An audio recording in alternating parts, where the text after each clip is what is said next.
Hey guys, and welcome back to this channel. In this video, I'll be showing you guys basically where you can buy like different rugs than the ones displayed in the store in Heartopia.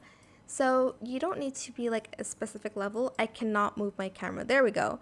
You are actually just going to go to this area and you're able to purchase rugs here.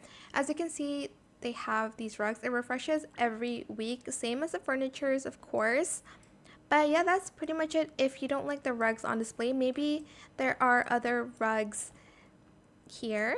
So just in case you didn't know, it is kind of hidden for some reasons, but yeah, I hope it was helpful for you guys. Don't forget to like, comment, share, and also subscribe to this channel if you haven't done that already.